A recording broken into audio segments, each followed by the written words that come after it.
you've said before that the U.S. would buy Gaza, and today you just said we're not going to buy Gaza. We're not going to have to buy. We're going to have Gaza. We don't have to buy. There's nothing to buy. We will have Gaza. What does that mean? No reason to buy. There is nothing to buy. It's Gaza. It's a war-torn area. We're going to take it. We're going to hold it. We're going to cherish it. We're going to get it going eventually, where a lot of jobs are going to be created for the people in the Middle East. It's going to be for the people in the Middle East, but I think it can be a diamond. It can be an absolute tremendous asset for the Middle East. And you're going to have peace. It's going to bring peace in the Middle East. Gaza, the way it is right now, every 10 years, you're going to have the same thing happening. I've watched it so long, all the death and destruction of Gaza. The civilization's been wiped out in Gaza. No, it's going to be a tremendous thing. It's fronting on the sea. It's going to be a great economic development job. It's going to put people to work, a lot of people to work. And those people are all going to be from the Middle East. And just to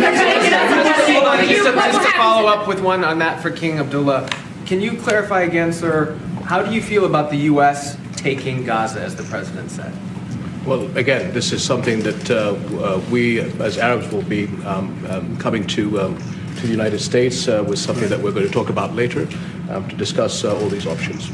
And Mr. President, take it under what authority? It is sovereign territory. Under the U.S. authority. And Mr. President, would you seek to personally develop property in Gaza after this happens? No. I've had a great career in real estate. Mr. President, what will your team... You know, when you've done what I've done in the last number of years, including the 4 years that we should have been doing something else, frankly, because people see that now for sure. But when you've done what I've done, you can just do more good for people when you're president. When you're president, we can do things. This is all things that should have been done, but actually things that shouldn't have had to be done. Gaza, absolutely, it would have been so great if the Biden administration would have started this. But actually, in all fairness to them,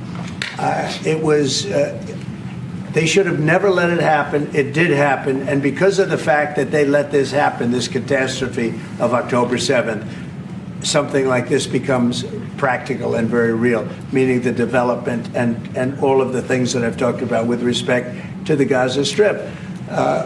If you didn't have the October 7th catastrophe, and it was a horrible catastrophe, then probably you wouldn't be talking about that.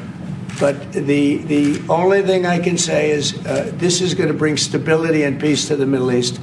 And ultimately, when it's developed, which will be in quite a while from now, because we want to let things calm down. But when it's developed, it's going to bring tremendous numbers of jobs to the Middle East, including the people of your country.